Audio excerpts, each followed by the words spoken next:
Alright guys, I said I was going to do an aftermath video of tonight's Hell in the Cell 2015. I'm quite upset actually, and I don't know if I should be doing this right now or if I should wait a day to cool off, but it's going to be pretty nasty. I'm going to try to hold myself back and not be obscene. Maybe a cigarette will help. That was probably the worst WWE pay-per-view I've ever seen in my entire life. They keep getting worse and worse every single day. Starting off with the first match of the night, opening up with John Cena's open challenge for the United States Championship. Instead of seeing Ambrose like I figured it would happen, you know, Ambrose coming out, he wasn't involved in a match, so you figure, what the hell, maybe he might be the one to come out and get the United States Championship back before Cena disappears for a while.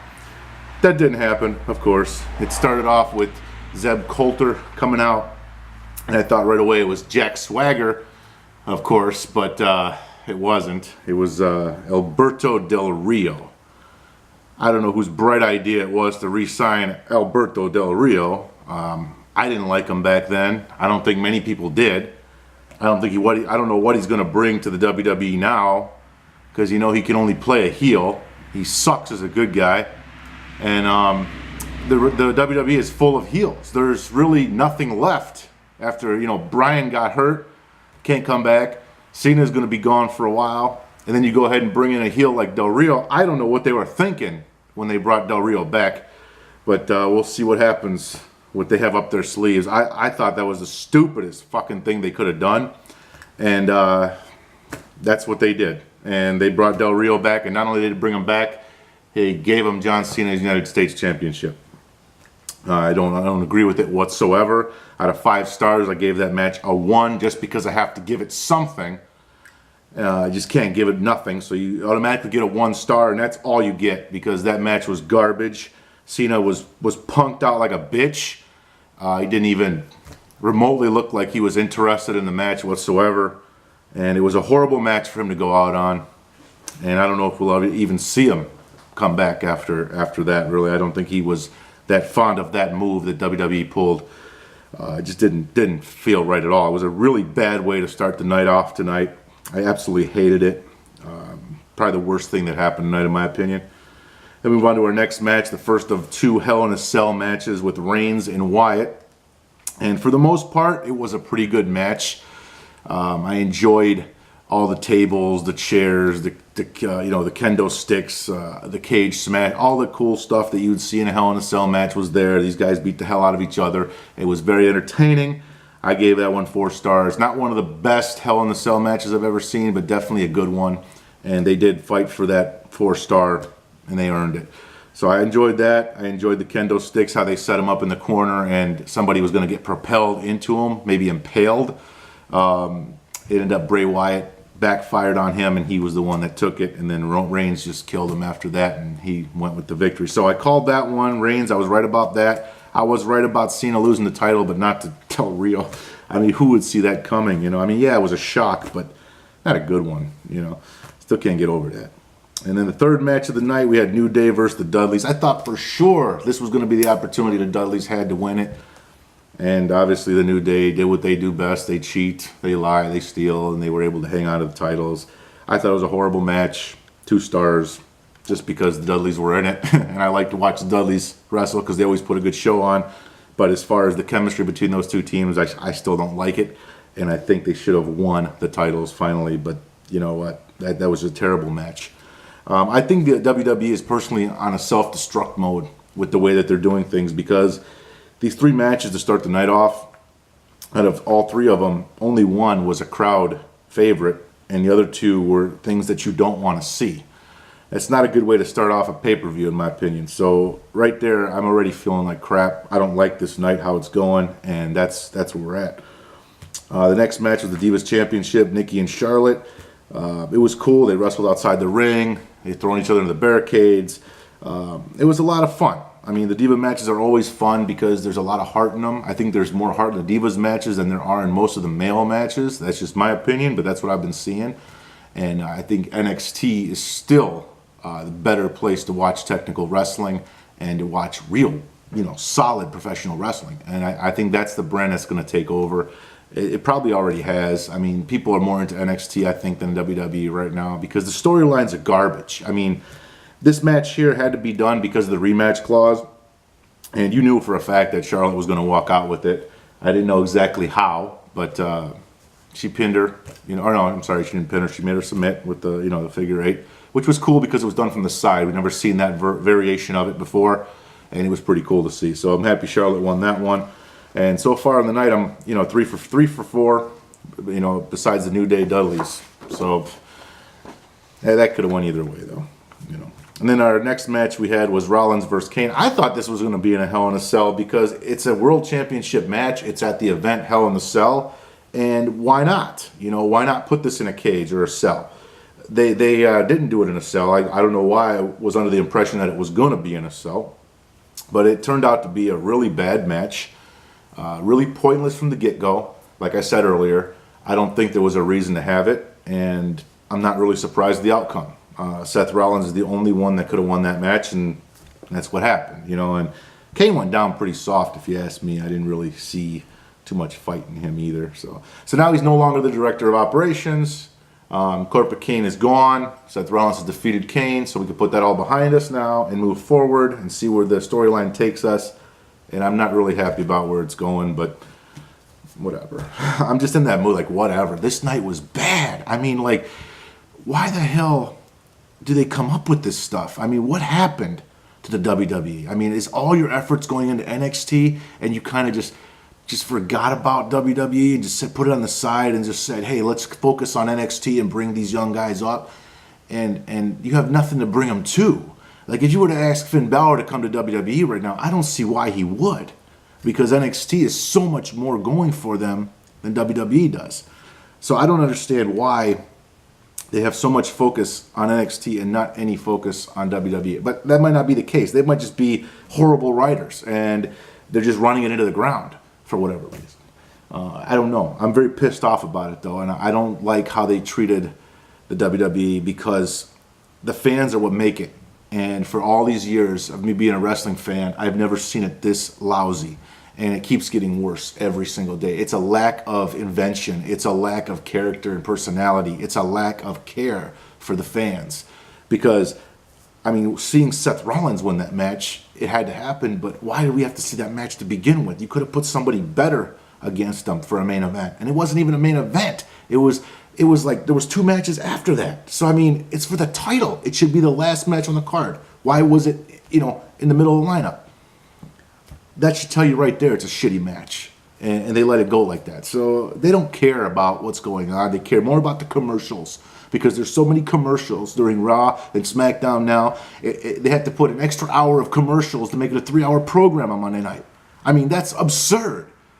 So it's all about commercials. It's all about selling sonic freezes. It's all about selling this and selling that and pimping all kind of products. I mean, I've never seen wrestlers pimp products like they've been doing. I mean, the ratings must be so bad that they have to push all these commercials to have something coming in.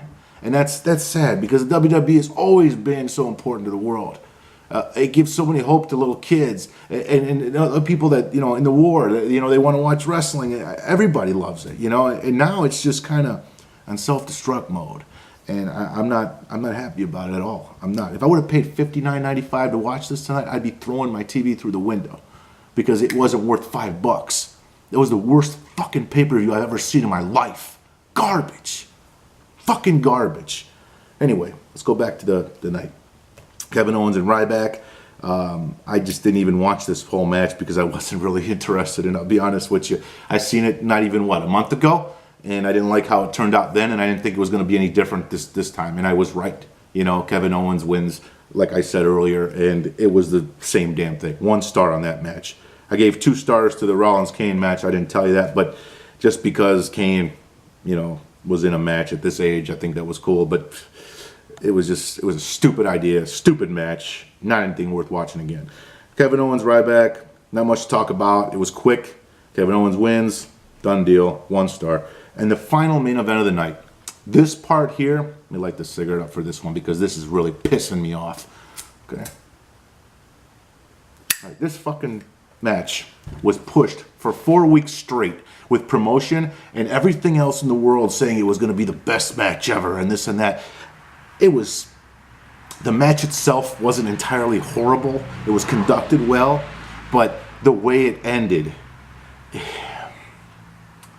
was so disrespectful to us as fans, to the wrestlers, to The Undertaker, to every single person besides Brock Lesnar and Paul Heyman. Everybody else was insulted by the way they ended this match.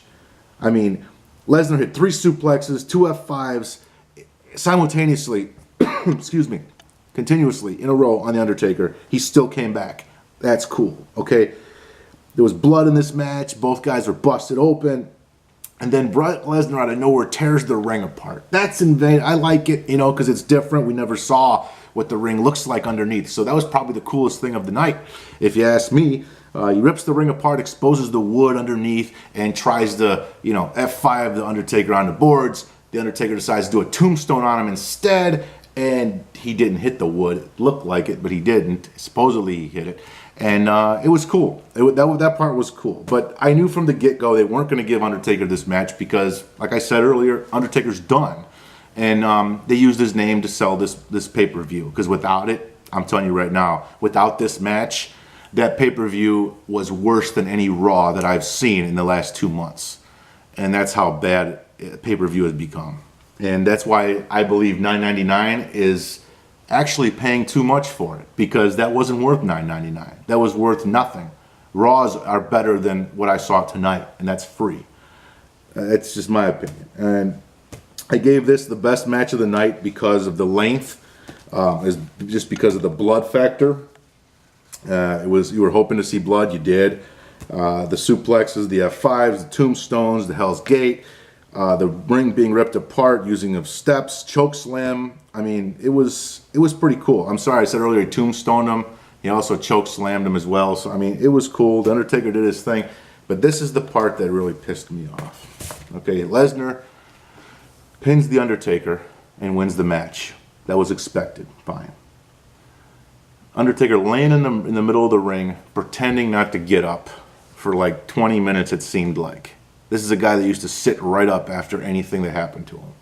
I know the Undertaker's like 60 years old now, and he's old and he can't withstand the pain like he used to, but his persona, his character is the dead man. He's immortal, this and that. The Undertaker should be able to still preserve that and continue his legacy. He looked really beat. He looked really pathetic at the end of that match. And then why in the fuck did Bray Wyatt and those 3 fucktards come out of nowhere, corner the Undertaker in the ring while he was fucked up, and then attack him?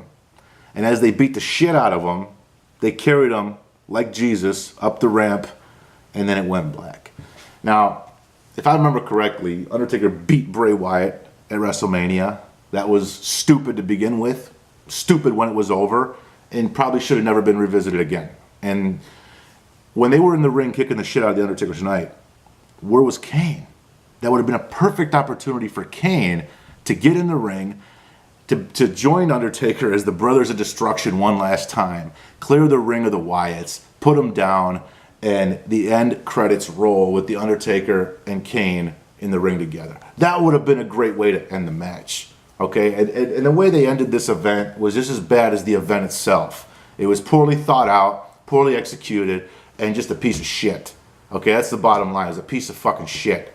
All right, I said I wasn't going to swear and cuss, but I'm pissed. I mean, as a fan of wrestling for so long, and to witness this garbage that we witnessed tonight, it does not sit well with me at all. I had to watch a match before I shot this video tonight from NXT TakeOver Brooklyn. I had to watch the Bayley-Sasha Banks match just to get some good emotion going in me before I got on here and recorded this video. Because I couldn't come on here right after that. I was so pissed off. I mean, it would have been really, really bad. So that's what I did before I came out here. And that was a great match, I gotta say. That's one of my favorites. But anyway, get back to the Hell in a Cell 2015. I'm glad it's over with. And we don't have to look at it again, because that's not something you want to buy on DVD or Blu-ray or ever watch again on the network. They could basically just trash that piece of shit and never look at it again. I'd be fine with that.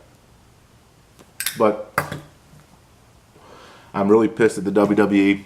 And I'm telling you, WWE, if you ever see this video or any of my videos, you are not doing the universe justice on what you're doing right now. Look at me when I tell you this. This thing is going down, and this thing's going down fast. You're lucky you got NXT. Triple H did something good by making NXT. But don't disregard WWE because you have all your efforts focused on what's coming next. Okay, a lot of people live and breathe WWE, and what you've been giving us is leftovers. Crap. Okay? I mean, this needs to change. It needs to change because you're pissing a lot of people off. Where the fuck was Dean Ambrose tonight? You had him in there for a cameo for 5 seconds for no point whatsoever. One of the biggest names in WWE right now is Dean Ambrose. And you haven't seen him do anything because he's booked horribly. You have something against the guy? Well, what's the deal? Does he not want to participate in pay-per-views? I mean, what's going on with Ambrose?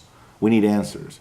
Because Ambrose is definitely one of the crowd favorites. And he's being neglected or he's not wanting to participate. I highly doubt that's what it is, but we need to know. Because we're expecting to see Ambrose fight. And if Luke Harper and Ambrose were there tonight, which they were, how come that got pulled from the kickoff show? Why wasn't that match, happening? I want to know some answers about Ambrose and what's going on with Ambrose because I don't fucking get it. Ambrose would have been a best match for Cena tonight to take over the title as he left, and that was not even an idea. Not even an idea. So we got Raw tomorrow night, and we get to see the aftermath of this crap, and I don't even know what I'm looking forward to seeing anymore. So that's about it for me. I give the pay-per-view out of 5 stars a 1 because I have to give it something because it exists. Other than that, I'm never watching it again. I can care less what happened. I built up this entire event for 4 weeks now, and I feel totally cheated. And I know a lot of you guys do too. And I'm being real with you right here. This isn't the greatest of videos. It doesn't make you feel good, but it is what it is. And the WWE is falling off, and they're falling off quick. So that's about it for me tonight. Hell in the Cell 2015 wraps up. I'm going to try to do a Raw pre-show tomorrow. I don't know what's going on for it. I'll do some research tonight so I can find something out. And if not, we'll just talk about something, what could happen. I'll do a pre-show and an aftermath as well for Raw tomorrow. And try to keep these coming. Because somebody needs to talk about this with real stuff. I mean, it's garbage, And I want to say thank you for watching tonight and watching for earlier. And I'm sorry the event was terrible. I really do. To all the WWE fans out there, I'm really sorry. I mean, I wish I could have changed it. But this is Bruno. Thanks a lot for joining me. Make sure you subscribe to the channel. Leave your comments below. And I'm dying to hear what you guys thought of tonight. I really am. Have a great night. See you tomorrow.